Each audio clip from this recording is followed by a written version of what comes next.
بسم اللہ الرحمن الرحیم۔ اللہ تبارک تعالیٰ کے نام سے شروع جو بڑا مہربان اور نہایت رحم کرنے والا ہے۔ پوری دنیا پر حکومت کرنے والا ایک ایسا جابر اور ظالم بادشاہ جو یہودیوں پر اللہ تبارک تعالیٰ کا عذاب بن کر نازل ہوا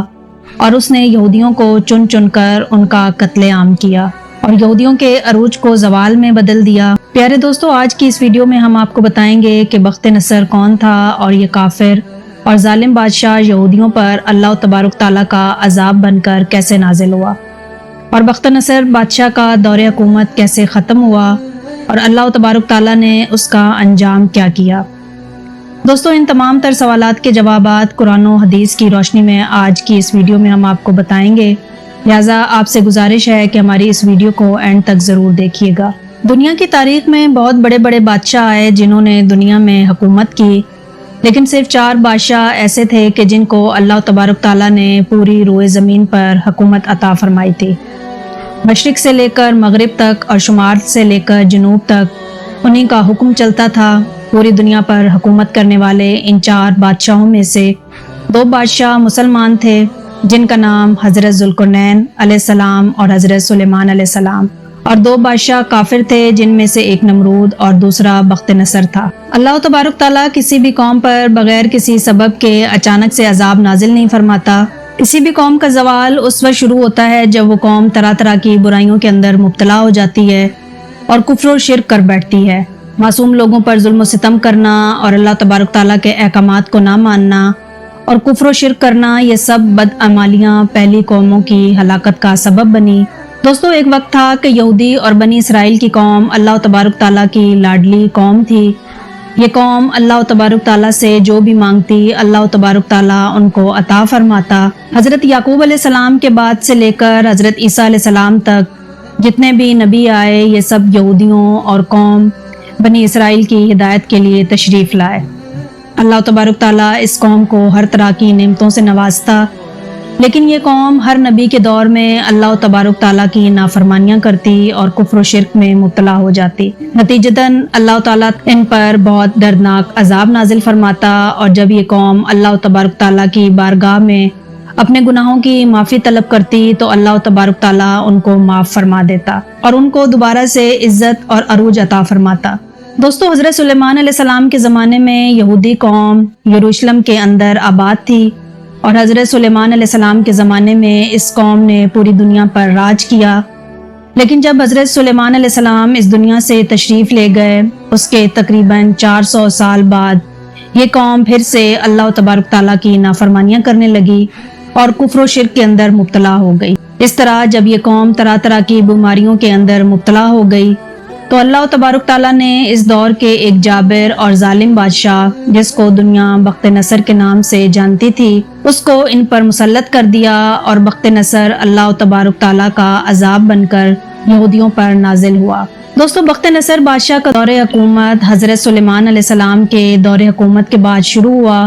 اور اللہ تبارک تعالیٰ نے اس کو بھی پوری روئے زمین کی بادشاہت عطا فرمائی تھی۔ بخت نصر کی پیدائش کے بارے میں 2 طرح کی روایات ملتی ہیں۔ ایک روایات کے مطابق یہ قوم عمالقہ میں سے تھا کہ جس کے ماں باپ نے اس کو پیدا کر کے نصر نامی بت کے پاس لاوارث چھوڑ دیا تھا۔ یہ بت اس دور کے اندر بہت زیادہ پوجا جاتا تھا۔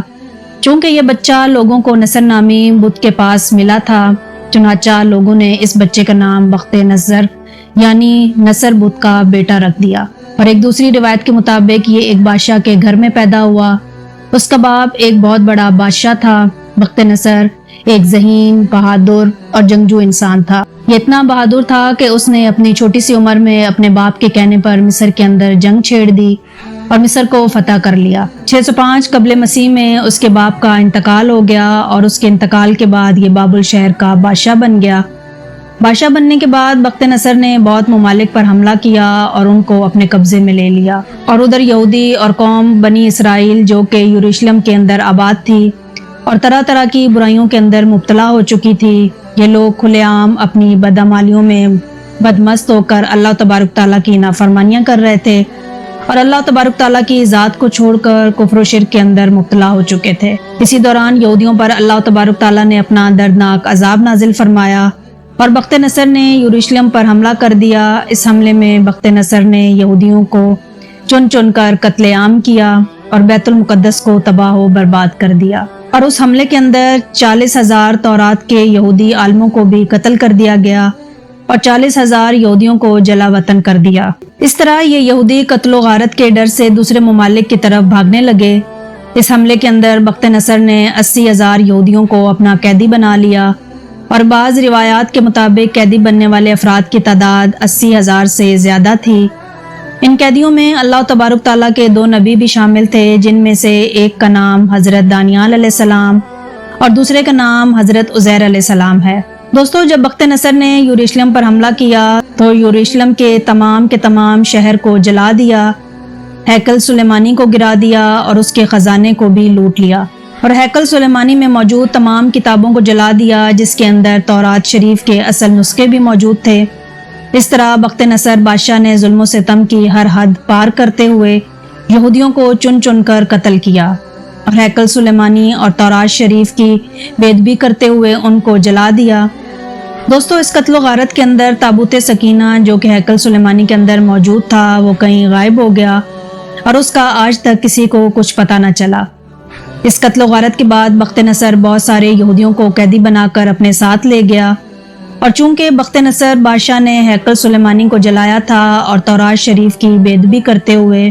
اس کے نسخوں کو بھی جلا دیا تھا، تو اللہ تبارک تعالیٰ نے اس بدبخت بادشاہ پر بھی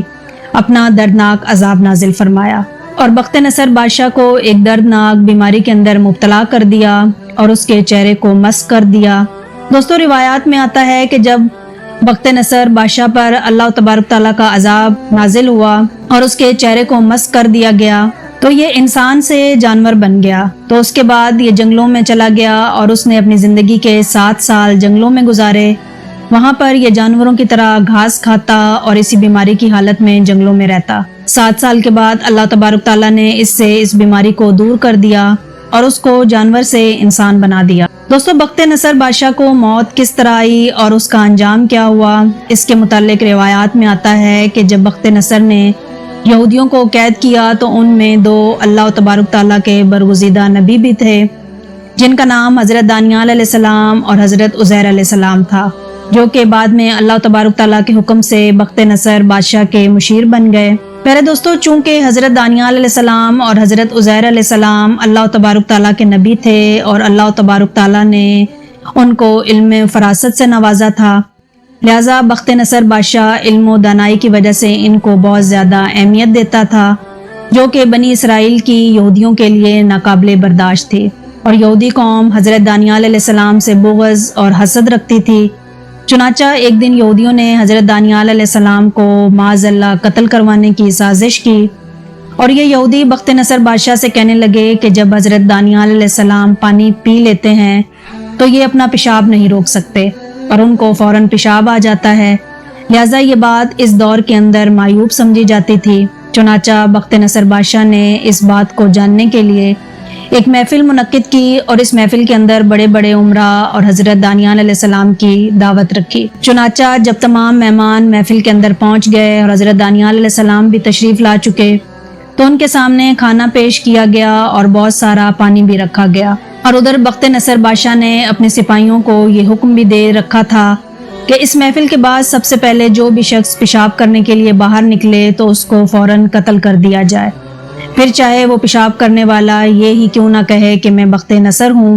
اور اگر کوئی تمہارے سامنے اس طرح کہے تو اس سے کہنا کہ تو جھوٹ بولتا ہے اور تمہارے قتل کا حکم ہمیں بادشاہ نے دیا ہے۔ پیارے دوستو، روایات میں آتا ہے کہ جب یہ محفل ختم ہوئی اور تمام لوگ کھانا کھا چکے تو سب سے پہلے اللہ کے حکم سے جس شخص کو پیشاب کی حاجت محسوس ہوئی وہ بخت نصر بادشاہ تھا۔ اس طرح جب بخت نصر بادشاہ پیشاب کی غرض سے باہر نکلا، جیسے ہی بخت نصر دروازے سے باہر آیا تو باہر اندھیرا تھا، جس کی وجہ سے کسی کو کچھ پتہ نہ تھا کہ یہ کون ہے۔ چنانچہ دروازے پر کھڑا سپاہی اس پر حملہ آور ہوا تو بخت نصر بادشاہ کہنے لگا کہ میں بخت نصر ہوں۔ تو سپاہی نے جواب دیا کہ تو جھوٹ بولتا ہے اور مجھے میرے بادشاہ نے تجھے قتل کرنے کا حکم دیا ہے، چنانچہ اسی دوران اس سپاہی نے تلوار سے حملہ کیا اور بخت نصر کو وہیں پر ہلاک کر دیا۔ پیارے دوستو، اس طرح اللہ تبارک تعالیٰ نے اپنے پیارے نبی حضرت دانیال علیہ السلام کو یہودیوں کی ناپاک سازش سے بچا لیا، اور جب بخت نصر بادشاہ حضرت دانیال علیہ السلام کو قتل کرنا چاہتا تھا، وہ خود ہی اپنے سپاہیوں کے ہاتھوں قتل ہو گیا۔ اللہ تبارک تعالیٰ سے دعا ہے کہ اللہ تبارک تعالیٰ ہمیں سیدھے راستے پر چلنے کی توفیق عطا فرمائے اور اپنے پیارے نبی حضرت محمد مصطفیٰ صلی اللہ علیہ وسلم کی محبت کے اندر جینا مرنا نصیب فرمائے۔ میں امید کرتی ہوں کہ آپ کو ہماری آج کی ویڈیو بھی پسند آئی ہوگی۔ اگر آپ کو ہماری ویڈیو پسند آئی ہو تو ہمارے چینل کو سبسکرائب کریں۔ ملتے ہیں نیکسٹ ویڈیو میں، تب تک کے لیے مجھے دیں اجازت۔ اللہ حافظ۔